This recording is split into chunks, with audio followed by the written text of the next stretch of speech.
फ़िलहाल इस कानून की मैं न ही मुखालफत कर रहा हूँ, न ही हिमायत कर रहा हूँ, लेकिन मैं इतना ज़रूर कहूँगा जो इस कानून की मुखालफत कर रहे हैं, वो पता है कि वो ईमानदार हैं, और अगर ईमानदार हैं तो इसका सबूत पेश करें। वो ईमानदार हैं कि उन्होंने वक्फ बोर्ड की जायदाद को कब्ज़ा नहीं किया है। वो ईमानदारी साबित करें कि वो कौम के रहनुमा और लीडर अगर वाकई हैं, तो वो 70-75 सालों में जो इंक्रोचमेंट हुआ, जहाँ पर 12,000 की मुखालफत इसलिए नहीं कर रहे कि मस्जिद मदरसा खानका छीना जाएगा, इसलिए कर रहे हैं वो भी बड़े पैमाने पे बंदर बांट कर चुके हैं वक्फ की जायदाद का। जैसा कि ओवैसी साहब के बारे में बताया जा रहा है कि 4,000 करोड़ की प्रॉपर्टी कब्जा है उनका है। हैदराबाद में एक मदीना मार्केट है, किसी साहब ने वक्फ किया था कि इसका इनकम मदीना जाना चाहिए, लेकिन वो मदीना नहीं जाकर के लोकल इस्तेमाल हो रहा है। जहाँ 30,000 किराया है, 1,500 में किराया लेकर के रसीद काट रहा है 30,000 रुपये का, ऐसा बताया जा रहा है।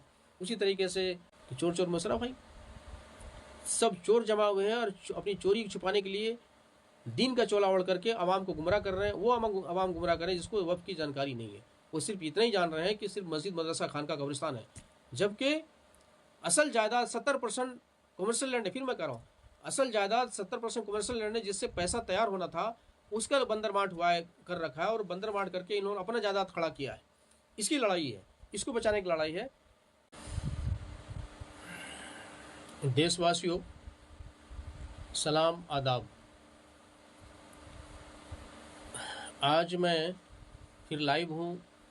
मौजू हमारा है बर्निंग टॉपिक जो भी पूरे देश में चल रहा है, नया वक्फ कानून, वक्फ बिल, जो अब एक एक्ट बन गया है, कानून बन गया है। और इस कानून के बनने के बाद करीब 150-200 पिटीशन सुप्रीम कोर्ट में इस कानून के ख़िलाफ़ दाखिल हुआ है, और सबका अलग अलग डिमांड है। कुछ डिमांड तो कॉमन है और कुछ डिमांड ऐसा है कि बिल्कुल सिरे से खारिज करने का डिमांड है, बिल खारिज हो जाए, जो मुमकिन नहीं है। तो इस मौजू पर बात करने से पहले मैं ख़ासकर मुस्लिम कम्युनिटी से मुखातिब होकर कहना चाहता हूँ कि मुसलमान वो कौम है जिसके नबी पाक सल्लल्लाहु अलैहि वसल्लम के ऊपर जो पहली वही नाजिल हुई, ऐसे वक्त में नाजिल हुई जहाँ पर हर एतबार से तारीकी थी, जुल्म के ऐसी इंतहा थी कि अगर किसी के यहाँ कोई बड़े शख्स के घर में कोई बड़ा शख्स मेहमान आता था, उसकी मेहमान नवाजी में नौजवान गुलाम को, किसी खूबसूरत नौजवान गुलाम को नंगा करके पूरे बदन में रुई लपेट दिया जाता था, और पूरे बदन में रुई लपेटने के बाद घी डाल दिया जाता था और इसमें आग लगा दिया जाता था, और इसकी रोशनी में खाना खिलाया जाता था। और जो नौजवान तड़पता था, वो मेहमान खुश होता था और मेज़बान को फ़ख्र होता था कि देखो मैं मेहमान नवाजी कर रहा हूँ। ऐसा जुल्म था, यानी कि उधर जुल्म हो रहा है, यहाँ खुशी मनाया जा रहा है। जहालत ऐसी थी कि किसी खुशी के मामले में औरतें नंगी तवाफ़ करती थी, पूरे बदन का कपड़ा उतार करके नंगी तवाफ़ करती थी, खाना काबा के चारों तरफ नाचती थी, तवाफ़ करती थी। किसी खुशी के मामले में बेहयाई ऐसी थी। और शिर्क का ये मामला था कि 360 बुतों की पूजा होती थी। 360 बुत, यानी 360 मूर्ति। हमारे भारत मुल्क के अंदर भी शायद ही किसी मंदिर में 100 से ज़्यादा मूर्ति होगी, लेकिन वहाँ खाने काबा में 360 मूर्तियों की पूजा होती थी। तो ऐसे मामले में अल्लाह ताला ने पहली वही के ज़रिए से नबी के ऊपर जो हुक्म नाजिल फरमाया, ये नहीं कहा कि शिर्क को रोको, ये नहीं कहा कि जुल्म को ख़त्म करो, ये नहीं कहा कि बेहयाई को रोको, बल्कि ये हुक्म हुआ इकरा इकरा इकरा बिस्मि रब्बिकल लज़ी खलक, पढ़ो, और पढ़ो उस जात के नाम से जिसने तुम्हें पैदा किया। यहाँ पढ़ने का हुक्म आया है, और पढ़ने का हुक्म से मुराद सिर्फ कुरान और हदीस नहीं है। दुनिया की हर एक वो इल्म हासिल करो जिससे तुम दुनिया में ज़िंदगी गुजारते हुए कहीं गुमराह ना हो जाओ, किसी के धोखे का शिकार ना हो जाओ, किसी के चंगल में आकर फंस न जाओ, कहीं किसी के जंगल में आके बेवकूफ़ ना बन जाओ। इतना इल्म जानकारी होनी चाहिए हर एक चीज़ की, चाहे सियासत हो, हुकूमत हो, या वो खाने पीने का मामला हो, माशरती ज़िंदगी हो। हर एक इल्म होना चाहिए जिससे आप दुनिया में किसी एतबार से धोखा ना खाएं, या दीनी एतबार से या दुनियावी एतबार से। और नहीं, और दीनी इल्म इतना हो कि अमल के एतबार से, सही अमल के बिना पर आखिरत में कहीं फंस न जाए, आखिरत में सही फैसला हो आपके मामले में। तो दोनों इल्म हासिल करना है। और यही नहीं, अगर देखा जाए तो दुनिया का हर एक इल्म दीन का हिस्सा है। अगर किसी से कोई सवाल करे कि मैं कुरान और हदीस का इल्म हासिल करना चाहता हूँ, इसके बना पे आखिरत की तैयारी होगी, दुनिया से क्या लेना देना, दुनिया से कोई मतलब नहीं है, मैं उनसे कहना चाहूँगा कि जिस कौम के नबी ने अपने उम्मत को कहा कि पानी देख कर पियो, पानी देख कर पियो का मतलब ये नहीं कि वो पानी के अंदर कीड़ा मकोड़ा है या कोई गंदगी तो नहीं है, यही सिर्फ इतना ही देखना नहीं है, बल्कि देखने से मुराद ये है कि पाक साफ होना चाहिए, उसके अंदर कोई गंदगी कीड़ा मकोड़ा नहीं होना चाहिए। उसके साथ साथ ये भी देखना है वो पानी कहाँ से आया, लाने वाला कौन है, हलाल है कि हराम है, कहीं किसी का चोरी करके तो नहीं लाया, किसी का जुल्म करके नहीं लाया, ये भी देखना है। देखने से मुराद ये है, जब पानी के लिए इतना हुक्म है कि पानी देख के पियो, तो बताइए कि बाकी मामले में, माल के मामले में, खाने के मामले में, किसी के और सामान के लेन देन के मामले में कितना हमें एहतियात करने चाहिए कि वो हलाल है कि हराम है, सही है कि गलत है। ये हमारे नबी ने हमें तालीम दिया कि देख के अमल करो, सही से अमल करो, सही से खाओ, सही से पियो, ताकि आपका खून सही बने। जब खून सही बनेगा तो दिमाग सही काम करेगा। एक और मामला है, दूसरे खलीफा, पहले खलीफा मुसलमानों के अबू बकर सिद्दीक हुए, दूसरे खलीफा हुए हज़रत उमर फ़ारूक। तो हज़रत उमर फ़ारूक के ज़माने में किसी यहूदी ने वहाँ के एक बद्दू से पूछा कि अरे भाई ये बताओ आपका अमीर कौन है। तो उन्होंने जवाब दिया कि हमारा अमीर वो है जो न किसी को धोखा देता है और न किसी से धोखा खाता है। इससे पूरी उम्मत को एक मैसेज गया कि मुसलमान वो है, ईमान वाला मुसलमान, नाम का मुसलमान नहीं, ईमान वाला मुसलमान वो है जो किसी को धोखा नहीं देता है, और अकल वाला मुसलमान वो है कि वो किसी से धोखा नहीं खाता। यानी कि मुसलमानों की शान ये होना चाहिए, उसके अंदर ईमान भी दुरुस्त हो और उसकी अकल भी दुरुस्त हो। और अकल और ईमान का एक दूसरे का गहरा रिश्ता है। अगर आपका अकल दुरुस्त नहीं है तो ईमान नहीं बचा सकते आप, और अगर ईमान नहीं है तो अकल का इस्तेमाल सही नहीं कर सकते। इसलिए ईमान और अकल का एक गहरा रिश्ता है। मिसाल तौर पर, जैसे कभी खाने पीने की बात आई, मैं मार्केट से जो हम लोग लिम्का थम्स अप पीते हैं, अगर किसी मुफ्ती से पूछा जाए, मुफ्ती साहब ये जो लिम्का पी रहे हैं, लिम्का या स्प्राइट, ये पीना हलाल है या हराम, तो मुफ्ती साहब क्या बताएंगे? बताएंगे ठीक है, सब खा रहा है, पी रहा है, सब खा रहा है, हलाली है, हलाली होना चाहिए। लेकिन वो दावा नहीं कर सकता है वो हलाली है। जब वही मुफ्ती से पूछे कि सूद खाना, बोलेगा हराम, शराब पीना, बोलेगा हराम। लेकिन उस मुफ्ती से पूछेगा, अगर गहराई से और सीरियसली पूछा जाए, तो वो कन्फ्यूज़ हो जाएंगे, पता नहीं कैसे फतवा दें। अगर तहरीरी तौर पर पूछा जाए कि इसके अंदर कोई गलत चीज़ नहीं मिला हो, इसके तहकीक आप कर सकते हैं, आप बता सकते हैं इसके अंदर सुअर का चर्बी नहीं मिलाया गया है, सुअर का दूध नहीं मिलाया गया है, या गाय की चर्बी नहीं मिलाई हुई है, आप इसका दावा कर सकते हैं। लेस कुरकुरे में आजकल बिस्किट में दूध मिलाया जा रहा है सुअर का, क्रीम वाले बिस्किट में कई जगह पता चला नेट में। तो उससे अगर मुफ्ती से ये सवाल करें तो वो कंफ्यूज हो जाएगा, लिख के तहरीर दावे के साथ नहीं दे सकता, अगर देता झूठा है वो। हाँ, अगर उसका तहकीक सही है, उस दर्जे का तहकीक है, साइंस टेक्नोलॉजी का इल्म है, और या कंपनी के बारे में जानकारी है, कौन कंपनी कहाँ की है, कैसे है, क्या क्या मिलाया जाता है, अगर सारी जानकारी लेगा तो सही फतवा दे सकता है। इससे पता चला कि सिर्फ कुरान और हदीस का इल्म ही काफ़ी नहीं है एक मुफ्ती के लिए, एक आलिम दीन के लिए। उसके लिए भी ज़रूरी है कि दुनिया का हर एक इल्म हासिल करे जिससे वो हलाल और हराम की तमीज़ कर सके।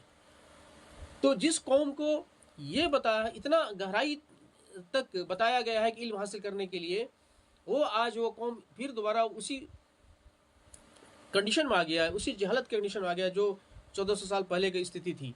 आज देख लीजिए, कोई अगर बोल दिया कि चलो भाई चलो, निकलो रोड पर, निकल गए। ज़रा भी तहकीक मादा नहीं है कि सही है गलत है। अभी जो वक्फ का नया कानून का मामला चल रहा है, अब कहा कि चलो भाई निकलो, शरीयत पे हमला हो रहा है, मस्जिद छीना जा रहा है, कब्रिस्तान छीना जा रहा है, मदरसा ताला लगने जा रहा है, सब तैयार हो गए, भीड़ का हिस्सा बन गए। लेकिन उस मुसलमानों को, अक्सरियत मुसलमान, मैं तो समझता हूँ कि जो जो इस बिल के मुखालिफ हैं, उसके अलावा जिसको वो शिकार बना कर के इस मुखालिफ में हिस्सा बना रहे हैं, तो जितने मुसलमान हैं, पढ़ा लिखा हो या कम पढ़ा लिखा हो या उमूमन जाहिल किस्म के लोग हों, तो उनसे ये पूछा जाए कि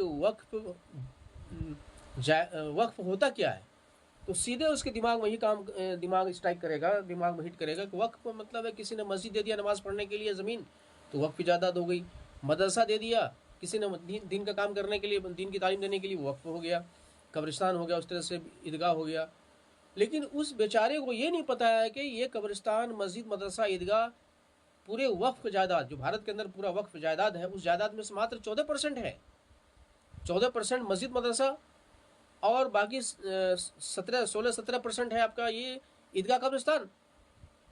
तो मिला जो हुआ 30%। बाकी 70% को जो प्रॉपर्टीज है, जायदाद है, वो है कमर्शियल प्रॉपर्टीज। कमर्शियल प्रॉपर्टी में जिससे आप मॉनेटरी जनरेशन कर सकें, पैसा कमा सकें। जैसे किसी ने वक्फ कर दिया, बड़ा अपार्टमेंट था दिल्ली में, वक्फ कर दिया, बोले चलो भाई ये इस अपार्टमेंट का कमाई जो है गरीब मुसलमानों को काम आएगा, वक्फ पे दुनिया चले गए। किसी ने कोई बड़ी बड़ी मार्केट थी लाखों करोड़ों अरबों खरबों की, वो मार्केट पूरा वक्फ कर दिया मुसलमानों के या गरीब लोगों के लिए, फ़ायदे के लिए।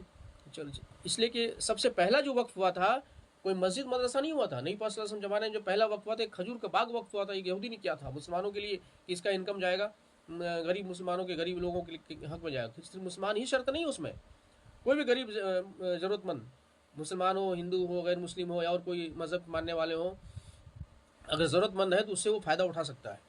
तो कमर्शियल प्रॉपर्टीज़, उसमें ज़मीन है, मकान है, दुकान है, और उस ज़मीन, मकान, दुकान की ये हालत है पिछले 75 सालों में कि जहाँ पर किराया दुकान का 50,000 है, वो 100 रुपये एग्रीमेंट पर है, और 100 साल, 50 साल, 100 साल का लीज का एग्रीमेंट हो गया है, और उसको कोई बदल नहीं सकता है। और एग्रीमेंट कौन करता है? वक्फ बोर्ड। वक्फ बोर्ड, वक्फ बोर्ड कितना पावर है, कोई फाइनल अथॉरिटी है वो, और उसके फैसले कोई चैलेंज करना चाहे कोर्ट में कर नहीं सकता है। उसी तरीके से खेती की ज़मीन, सैकड़ों एकड़ ज़मीन, जिसे मैंने अपनी आंखों से देखा है पंजाब में, लुधियाना ज़िला के अंदर एक गांव हलवारा है, जहां पर उस गांव में 7 मस्जिदें वीरान पड़ी हैं, खंडर है। किसी मस्जिद में भूसा रखा हुआ है, किसी मस्जिद में गोबर पाथा जाता है, किसी मस्जिद में घोड़ा बांधा जाता है, और किसी मस्जिद में भाड़े पे दे दिया है इसूल चलाने के लिए। उसमें 7 मस्जिद से एक मस्जिद आबाद है, जो वहाँ बेचारा 2 आदमी है मुसलमान, जो उसके लिए उन्होंने आबाद किया, पूरे गाँव वाले ने सहयोग किया वहाँ के लोगों ने। चूँकि मस्जिद वीरान इसलिए पड़ी है कि उसको कोई आबाद करने वाला मुसलमान नहीं है वहाँ पर, इसलिए वीरान पड़ी हुई है। बाकी एक मस्जिद आबाद हुआ है, वो दो भाइयों की वजह से बाकी लोग, बाहर के लोग भी आते हैं, नमाज़ पढ़ते हैं। हम लोग भी वहाँ थे तो नमाज़ पढ़ने जाते थे। तो कहने का मतलब है उस गांव में 7 मस्जिदें वीरान पड़ी हैं। तो उस मस्जिद के एतबार से अंदाज़ा लगाइए कि वहाँ पर आबादी मुसलमानों कितनी हो सकती है, जो पार्टीशन के बाद पाकिस्तान चले गए होंगे या दंगे मारे गए। दंगा भी बड़े भयानक हुआ था उस वक्त, या तो दंगे मारे गए होंगे या पाकिस्तान चले गए होंगे। तो उसकी आबादी के एतबार से आबादी कितनी होगी, और आबादी के एतबार से खेती की ज़मीनें कितनी होगी। यानी कि सैकड़ों एकड़ ज़मीनें अगर नज़र उठाइएगा तो दूर दूर तक नज़र नहीं आएगा गाँव, और पूरी ज़मीन है, और सब वक्फ जायदाद है। यानी कि सैकड़ों एकड़ ज़मीन जो वक्फ जायदाद है, वो बंदर बांट हो चुका है। एक मामूली से गांव में इतना बड़ा बंदर बांट, जो अपनी मैं आंखों से देखा हूँ। अब इससे अंदाज़ा लगा लीजिए कि पूरे मुल्क के अंदर वक्फ की जायदाद बड़े तादाद में है। जैसा कि बताया जा रहा है कि रेलवे और डिफेंस के बाद ये तीसरा वक्फ प्रॉपर्टी है, जिसका पिछले 75 सालों में मुकम्मल तौर पर बंदर बांट हो चुका है। जैसा कि लोग बताते हैं कि इसका इनकम अगर सही से होता 12,000 करोड़ होता सालाना। 12,000 करोड़ मामूली रकम नहीं होती है, और हो रहा है कितना, 150 करोड़। 150 करोड़ हो रहा है, वो भी मतलब जो है उसका खर्चा पूरा नहीं होता है, उसके स्टाफ मेंटेनेंस का पूरा नहीं है, सरकार से फंड लेना पड़ता है। तो इस तरह से बंदर बांट हुआ है। और ये बंदर बांट किसने किया है?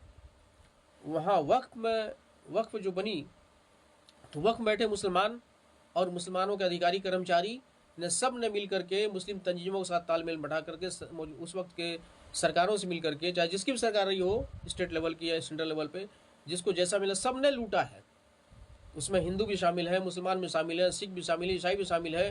मैं तो हलवारा में देखा कि जो जितना ज़मीनें हैं और वहाँ मस्जिद को जो स्कूल चला, सब सिखों ने एग्रीमेंट कराया है, भाड़े पे ले रखा है, और इसमें बड़े पैमाने पे। तो इस तरह से सब ने बंदरबाट किया है, इस पर कोई चर्चा नहीं हो रही। ताजुब तो ये हो रही है जिस तरह से आज की तारीख में ओवैसी साहब चिल्ला रहे हैं वक्फ कानून के ख़िलाफ़, और मदनी ब्रदर्स, मदनी ख़ानदान के लोग चिल्ला रहे हैं चचा भतीजा वक्फ जायदाद के ख़िलाफ़, या फिर मुस्लिम प्रोफेशनल बोर्ड के चिल्ला रहे हैं के लोग, जनरल सेक्रेटरी या सदर चिल्ला रहे हैं इस जायदाद के ख़िलाफ़। तो मुझे हैरत होती है कि ये बेचैनी पहले क्यों नहीं हुई।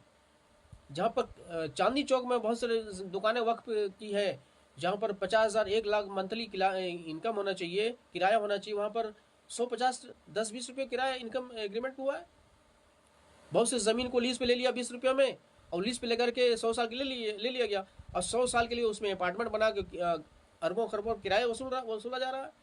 हैदराबाद का वही हाल है, दिल्ली का वही हाल है, और बड़े बड़े शहरों का भी हाल है, देहातों का हाल है, छोटे शहरों का भी हाल, लखनऊ का भी हाल है, पटना का भी वही हाल है। पटना मैंने पता किया, इमारत शरिया किसी स्टाफ ने बताया, हाँ उस्मानी साहब बात तो सही है, यहाँ पर जहाँ पर किराया 10,000 होना चाहिए, गांधी मैदान के पास कुछ दुकानें हैं वक्फ बोर्ड की, जहाँ पर 10,000 किराया होना चाहिए, वहाँ पर मात्र 200 रुपये किराया है। तो मेरा सवाल उन लोगों से है जो अभी कायद बन करके बेचैन है इस कानून के खिलाफ। ये बेचैनी पहले 70-75 सालों में क्यों नहीं हुई?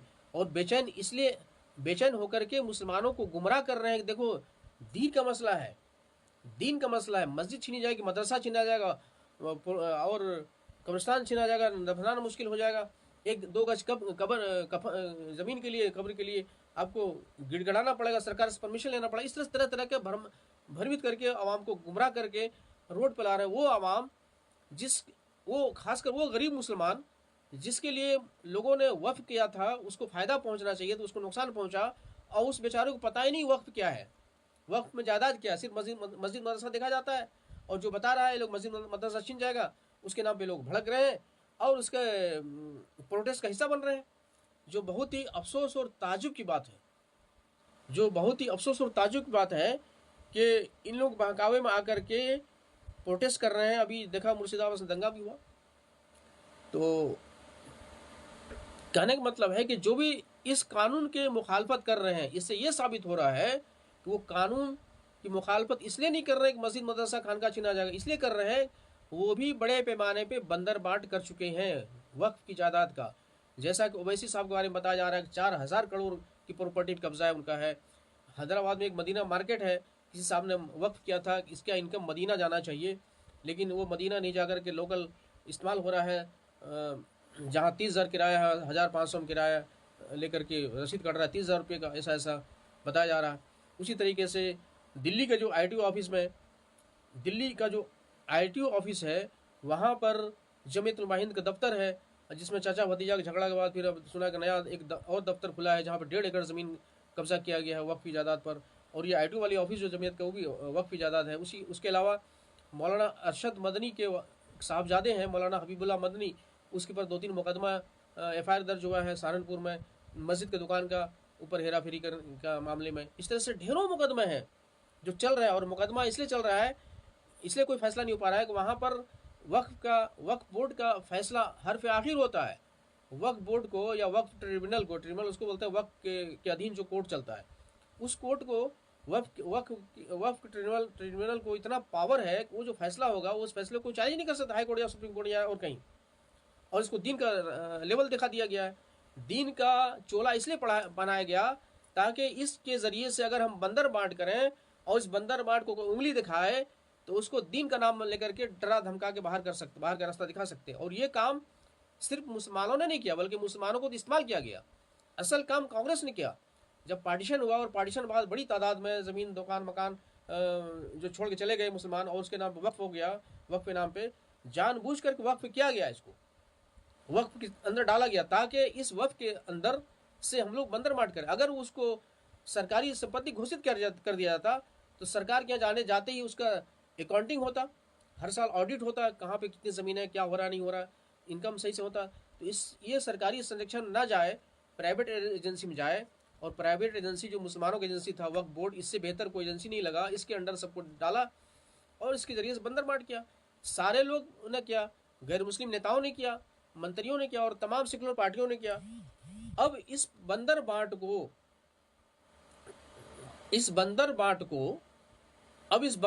को रोकने की तैयारी चल रही है। इस बंदर बांट को रोकने की तैयारी चल रही है नए कानून के मुताबिक। अब इस कानून के मुताबिक रोकने की बात चल रही है, तो अब ये लोग भड़का रहे हैं, क्या मुसलमानों को बोल रहे हैं कि जो है ये आपका मस्जिद मदरसा छिन जाएगा, ऐसा हो रहा है वैसा हो रहा है। अरे भाई, जो हो चुका है उसकी बात क्यों नहीं कर रहे हैं? मैं तो कई जगह कई बार सोशल मीडिया में लिख के डाला कि अगर जो लोग बेचैन हैं वो लोग इस बात का पहले हिसाब दें कि कितना उन्होंने दबा रखा है और नहीं दबा रखा है। जिसने भी दबाया हो उसको पहले खाली करवाएं, या जहां पर 50,000 1 लाख किराया है वहां 100-200 किराया लेकर के जो बंदर बांट हो रहा है उसका पहले हिसाब लें, और हिसाब लेने के लिए अभी शुरू करें। इसके लिए तहरीक चलाएं। अगर ऐसा करते हैं तो मैं सार्जेंट उस्मानी मैं वादा करता हूँ, सबसे पहले मैं सबसे आगे रहूंगा इस तहरीक में, और इंशाअल्लाह मैं इस कानून के भी मुखालफत करूंगा अगर ऐसा करते हैं तो। जब हमने 75 सालों से नहीं किया इसका मुखालफत, इस बंदर बांट का, और आज जब बिल पास हो रहा है तो बिल पास कानून बन चुका है, इस कानून को के खिलाफ हम लोग आवाम को गुमराह कर रहे हैं। उस आवाम गुमराह कर रहे हैं जिसके लिए लोगों ने वक्फ किया था, जिसके लिए गरीबों के लिए, मिस्किनों के लिए, बेवाओं के लिए, यतीमों के लिए वक्फ किया था कि उसका फ़ायदा पहुँचे। उसको फ़ायदा नहीं पहुँचा करके खुद ही बंदर बांट किया और जो है अरबों खरबों की जायदाद बनाया, उसके आधार पर बिजनेस पर खड़ा किया और पॉलिटिक्स में आए, अपना पॉलिटिकल स्टैंड मजबूत किया उससे वक्त जायदाद के ऊपर। और आज जब सरकार इस कानून के मुताबिक उस पर रोक लगाना चाह रही है या उसका ऑडिटिंग करना चाहती है, सरकारी संरक्षण में लेकर के उसका सही हिसाब किताब करके गरीब मुसलमानों की भलाई के बारे में सोचा जा रहा है, तो फिर ये लोग सवाल पर खड़ा कर रहे हैं। मैं किसी पार्टी की हिमायत में नहीं बोल रहा हूँ, पहले तो मैं ये गलतफहमी दूर कर दूँ। मैं बीजेपी या आरएसएस या किसी पॉलिटिकल पार्टी के सपोर्ट में नहीं बोल रहा हूँ या किसी की मुखालफत में नहीं बोल रहा हूँ। आप हिस्ट्री उठाइए, कांग्रेस की हिस्ट्री उठाइए। कांग्रेस ने अपनी सरकार बनाने के लिए मुल्क का 2 हिस्से में टुकड़ा किया, पाकिस्तान और इंडिया, और सरकार बनते ही बड़े पैमाने पर दंगा हुआ, हिंदू मुस्लिम कत्लेआम हुआ। तो जग जाहिर सब जानता है पार्टीशन के दौरान कितना बड़ा कत्लेआम हुआ था। ट्रेन पे लाशें लटकती हुई आई थी और गई थी। दूसरी बात, 1949 उसे मन नहीं भरा। 1949 में बहुत सारे मुसलमानों में सवाल करता हूँ कि बाबरी मस्जिद के अंदर मूर्ति किसने रखवाई है, कब रखा गया, जवाब नहीं मिलता है। तो आप सुन लें आप लोग, 1949 में बाबरी मस्जिद के अंदर मूर्ति रखवाई गई उस कांग्रेस के द्वारा जिस कांग्रेस की सरकार बनाने में जमीयत उल हिंद का बहुत बड़ा अहम किरदार रहा है। अगर जमीयत उल हिंद साथ नहीं देती कांग्रेस का, सरकार कांग्रेस नहीं बना सकती थी। इससे पीछे और बड़ी लंबी हिस्ट्री है। 1919 की हिस्ट्री बताएंगे फिर लंबी हो जाएगी। मैं शॉर्ट बात करना चाह रहा हूँ। जो आज़ादी हुई, नामने आज़ादी, उसके बाद की बात कर रहा हूँ। हमें जब तक तारीख नहीं पता होगा हम आगे का सही रणनीति, सही फैसला नहीं कर पाएंगे। तो 1949 में जो मूर्ति रखी गई, उस मूर्ति के रखने के बाद बड़े पैमाने पे नफरत का माहौल पैदा हो गया। नफरत तो था ही था पहले, उसके बाद एक नया नफरत का माहौल पैदा हुआ। उसके बाद लेकर के पूरे दौरे हुकूमत में, यानी कांग्रेस के दौरे हुकूमत में टोटल अगर देखा जाए 60 से 70 हज़ार दंगे हुए। बड़े बड़े मुसलमानों का बिजनेस चौपट हुआ इस दंगे का बुनियाद पर। लाखों, कई लाख मुसलमानों को ज़बह कर दिया गया। यूपी में हासिमपुरा, मलियाना और मेरठ वगैरह दंगा, भालपुर का दंगा, अहमदाबाद का दंगा, जमशेदपुर दंगा, कई जगह तो लाइन में खड़ा करके गोलियों से भून दिया गया था। ये सब हिस्ट्री हमको याद रखना होगा। और वो कांग्रेस, उस कांग्रेस के हिमायती रहे कौन? जमीयत उल हिंद। वही जमीयत उल हिंद उस बाबरी मस्जिद के खिलाफ केस लड़ रही है कोर्ट में। वही जमीयत उल हिंद कांग्रेस साथ मिलकर के सरकार बना रही है। ये दोहरी नीति क्यों? कभी हमने सवाल किया अपने अकाबिर से, कभी अपने उलमाए कराम से, क्या इनका मकाम मर्तबा हजरत उमर से बढ़ा हुआ है?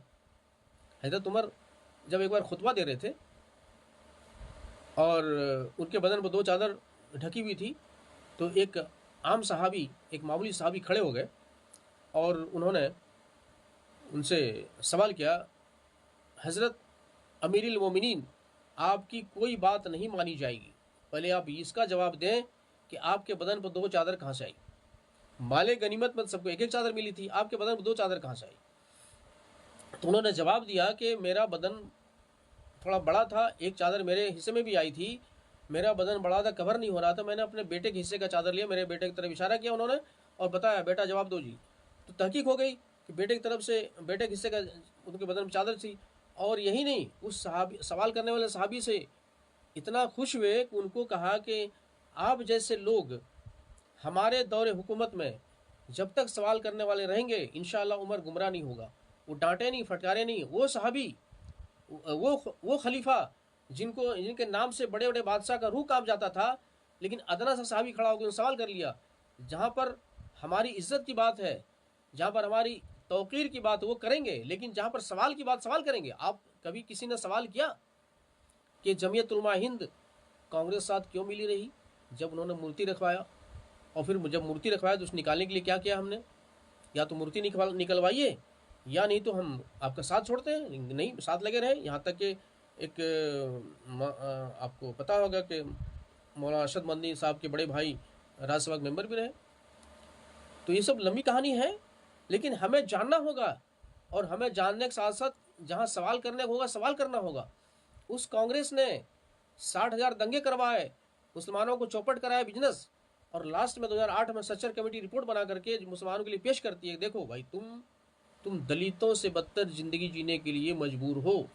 ये कौन बता रहा है? ये सार्जेंट उस्मानी नहीं बता रही है, सच्चर कमेटी बता रही है। और सच्चर कमेटी बता रही है रिपोर्ट। हुकूमत किसने किया? कांग्रेस ने। तो दलित किसने बनाया? कांग्रेस ने। कांग्रेस आपको जख्म भी दे रही है और जख्म पर नमक भी छिड़क रही है।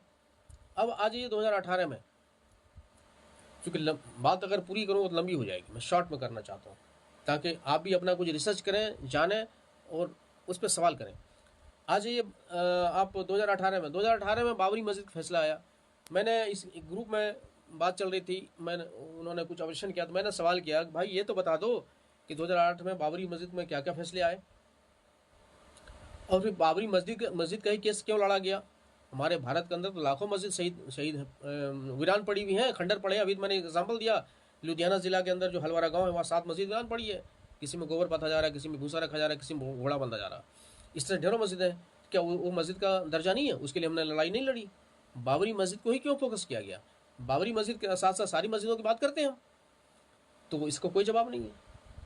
पता चला कि बाबरी मस्जिद का मसला जानबूझ के खड़ा किया गया दोनों ग्रुप की दुकानदारी चलाने के लिए और इसके नाम पे चंदा बटोरने के लिए।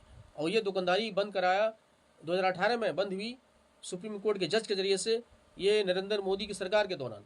अब नरेंद्र मोदी कराया तो उसके काबिल तारीफ है, अगर नहीं कराया तो जज ने किया अपने हिसाब से तो भी काबिल तारीफ है।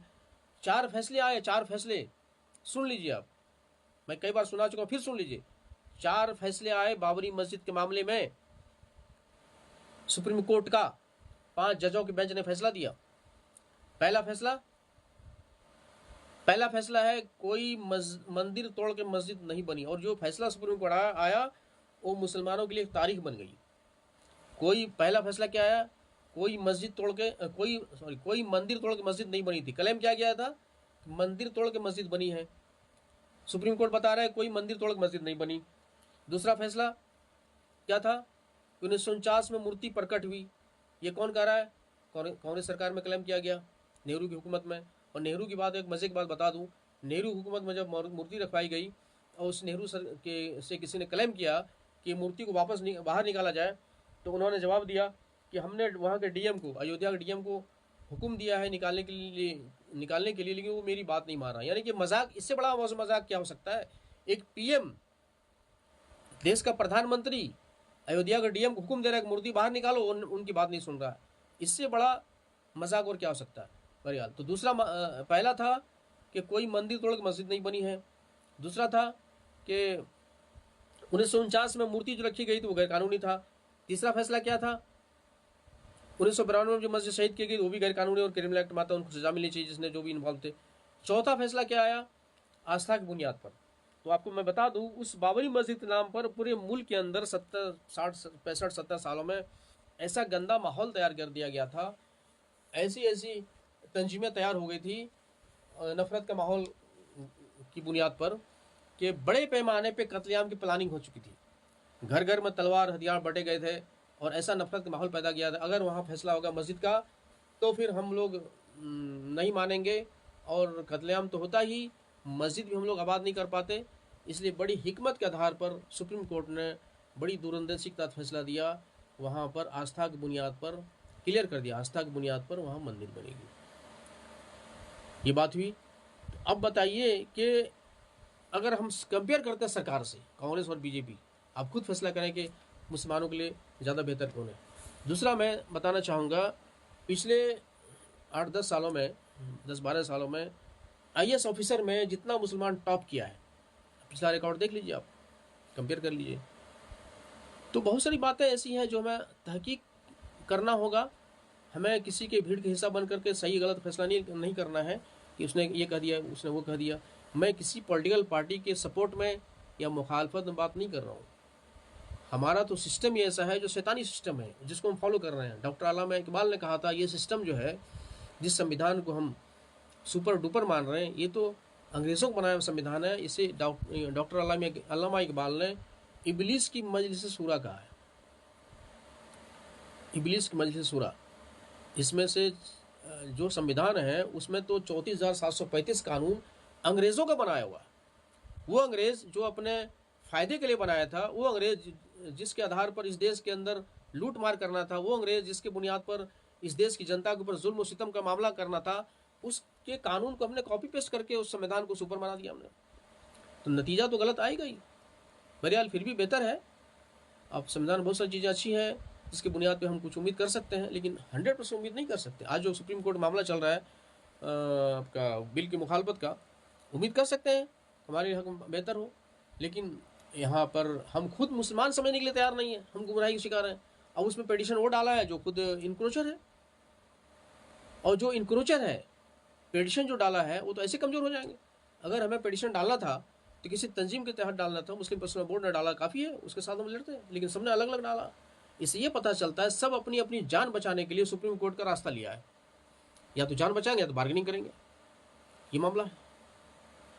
तो मैं मुसलमानों से ही कहना चाहूँगा, फ़िलहाल इस कानून की मैं ना ही मुखालफत कर रहा हूँ, नहीं हिमायत कर रहा हूँ, लेकिन मैं इतना ज़रूर कहूँगा, जो इस कानून की मुखालफत कर रहे हैं वो पता है कि वो ईमानदार हैं, और अगर ईमानदार हैं तो इसका सबूत पेश करें। वो ईमानदार हैं कि उन्होंने वक्फ बोर्ड की जायदाद को कब्जा नहीं किया है। वो ईमानदारी साबित करें कि वो कौम के रहनुमा और लीडर अगर वाकई हैं, तो वो 70-75 सालों में जो इंक्रोचमेंट हुआ, जहाँ पर 12,000 करोड़ के रुपये की इनकम होनी चाहिए, वो पैसा 100 करोड़ 50 करोड़ पर आके सिमट गया, उसके लिए आपने क्या किया, ये सवाल किया जाए। और इस सवाल का जवाब मुनासिब मिलता है, फिर उसके तहरीक का हिस्सा बनेंगे, फिर उसके एहतजाज का हिस्सा बनेंगे, वरना ये हमें बेवकूफ़ बना रहे हैं। इस बेवकूफ़ी से बचना होगा। और सरकार जो कह रही है, फिलहाल जो मोदी सरकार कह रही है कि इसको गरीब इस जायदाद को छीन करके हम गरीबों में बांटना चाहते हैं, गरीबों के लिए भलाई का काम करना चाहते हैं। ठीक, इस पर भरोसा करना चाहिए। जब 75 साल से लूटे हुए मुसलमान हम सवाल नहीं खड़ा कर सके, तभी एक्शन लेने से पहले हम उसके ऊपर क्यों कर लें कि ऐसा नहीं करेगा वैसा नहीं करेगा। तो ये अगर ऐसा करते हैं, मोदी सरकार के एक्शन लेने से पहले अगर कोई सवाल खड़ा करते हैं, वो हमको नहीं देगा, किसी और को दे देगा, मानी दे देगा, जैसा बताया जा रहा। पहली बात। दूसरी बात, जो मस्जिद मदरसा छीने जाने का जो डर दिखा रहा है, ऐसा कहीं कुछ नहीं है। कोई मस्जिद मदरसा खानका छीना नहीं जा रहा है। जो वक्फ बाय यूज़र है, जो पहले से इस्तेमाल हो रहा है, अगर उसका कागज़ ना भी हो, पहले से इस्तेमाल हो रहा है, तो उसको कोई खतरा नहीं है। खतरा उस पर है जहाँ पर झगड़ा चल रहा है।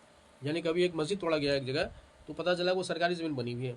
मस्जिद तो ऐसे भी सरकारी ज़मीन पे या किसी के गैर कानूनी तौर पर नहीं बन सकता है, जब तक वो मस्जिद के बारे में, ज़मीन के बारे में बिल्कुल साफ़ सुथरा ना हो। आपको एग्जाम्पल बताऊँ, औरंगज़ेब रहमतुल्लाह अलैह के ज़माने में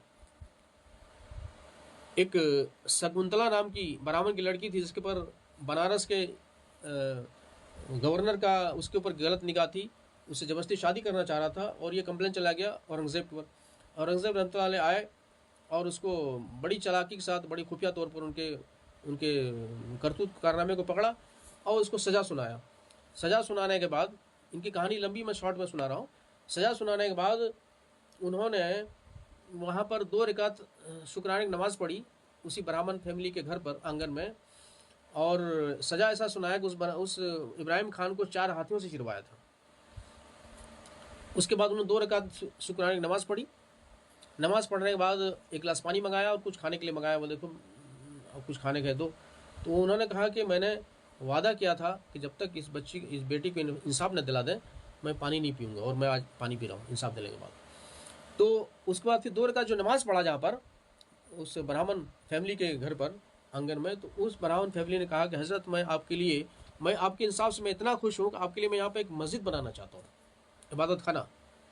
तो उन्होंने औरंगज़ेब रहमतुल्लाह ने कहा कि नहीं, ये मुनासिब नहीं है। अगर आप बनवाना चाहते हैं तो इसके लिए आप इस ज़मीन की कीमत लेनी पड़ेगी। वो नहीं लेना चाह रहे थे, लेकिन इसरार जब किया, जब ज़िद किया औरंगज़ेब रहमतुल्लाह, तो कुछ पैसा दिया गया और उसके बदले फिर वहाँ मस्जिद बनी।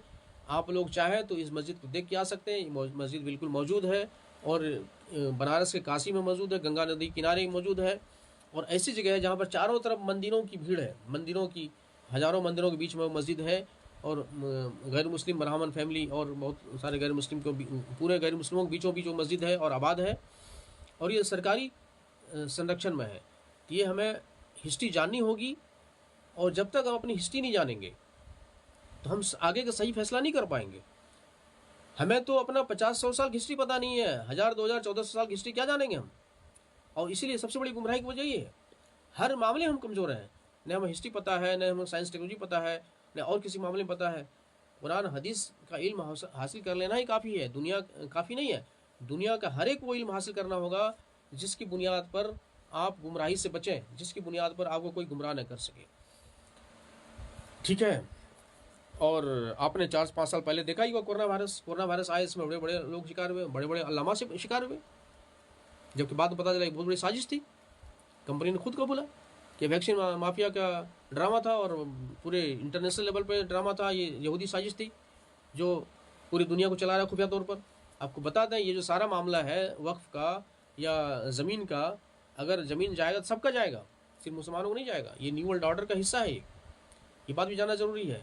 अगर ज़मीन जाएगी तो किसान की भी जाएगी, हिंदुओं की भी जाएगी, मुसलमानों की जाएगी, सिखों की जाएगी। हमें तहरीक चलानी चाहिए न्यू वर्ल्ड ऑर्डर के खिलाफ। नरेंद्र मोदी ने पार्लियामेंट के अंदर कई बार बोला न्यू वर्ल्ड ऑर्डर आने वाला है, हमें उसके साथ चलना होगा। किसी चिल्लाने वाले ने बोला कि न्यू वर्ल्ड ऑर्डर क्या है, उसके साथ हमें क्यों चलना होगा। ये जो अब कौम के हमदर्द बने हुए हैं, फिलिस्तीन में 1.5 साल से लड़ाई चल रही है, कत्लेआम हो रहा है, वहाँ पर आग का गोला बना दिया उस फिलिस्तीन को, गजा को। कभी इन लोगों ने तहरीक चलाया कि बड़ी बेचैनी हो रही है, मुझे दीन का हिस्सा, दिन पे खतरा है, मुसलमानों जुल्म हो रहा है, कभी इन लोग बेचैन हुए? सऊदी अरब जो हमारा रूहानी मरकज़ है, वहाँ पर नंगा नाच हो रहा है, 300 सिनेमा घर तैयार हो गए, यहूदियों की पूरी कंट्रोल हो चुकी है वहाँ पर। अब इस जमजम निकालने वाली कंपनी यहूदियों की है, पता नहीं उसके अंदर कौन सा पाइप जोड़ देगा, कोई गंदा पानी जोड़ देगा तो आपको पता चला आप जमजम कुछ और पी रहे हैं, कुछ एतबार नहीं उसका। कभी आपने तहरीक चलाया इसके लिए? अब जमजम की कंपनी यहूदियों के हाथ में क्यों है? ये दीन का हिस्सा नहीं है, जबकि दीन का मरकज़ पे हमला हो रहा है, फिलिस्तीन में जुल्म आम हो रहा है, और इस पर हम खामोश है, तमाशाई बने हुए, एक बयान देने तैयार नहीं। और यहाँ जब वक्त की बात हो रही है, इसके लिए हम जान देने तैयार है, आखिरी सांस लड़ेंगे, आर पार लड़ाई लड़ेंगे। इससे साफ जाहिर हो रहा है कि ये दीन का कोई मामला नहीं है। दीन के नाम पर हमें बेवकूफ़ बनाया जा रहा है। सारा मामला जायदाद का है, करोड़ों अरबों जायदाद पे जो ये लोग शाही ज़िंदगी गुजार रहा था 100 साल 50 साल से, अब वो शाही ज़िंदगी ख़त्म होने वाला, इसलिए बेचैन होकर के आवाम को गुमराह कर रहे हैं। और यही नहीं, आपको लग रहा है हिंदू वकील भी साथ दे रहा है, हिंदू लोग भी साथ दे, नेता मंत्री दे रहा है, तो आपको ये बता दें सब ने बंदरमाट किया है और सब एक दूसरे का सपोर्ट में है। अहले हदीस हो, बरेलवी हो, देवबंदी हो, कांग्रेस हो, समाजवादी पार्टी हो, या और कोई सेकुलर नाम नेहाद पार्टी हो, सब ने मिलकर बंदरमाट किया है, हिंदू मुसलमान सब ने। इसलिए सब एक जगह एक प्लेटफॉर्म पे है। तो देखने में ऐसा लगता है कि बहुत बड़ा जुल्म हो रहा है मुसलमानों के ऊपर, और सब जो साथ दे रहे हैं, बड़ी हमदर्दी लग रही है। हमदर्दी नहीं है इसमें, सब बंदरमाट वाले हैं, चोर चोर मौसरा भाई की तरफ की तहत। वरना देवबंदी, बरेलवी, अहले हदीस मसलक के नाम पर आपस में एक दूसरे के खिलाफ गाली गलौज करते हैं, काफिर बनाते हैं, और यहाँ पर देखिए एक जगह सब खड़े हैं।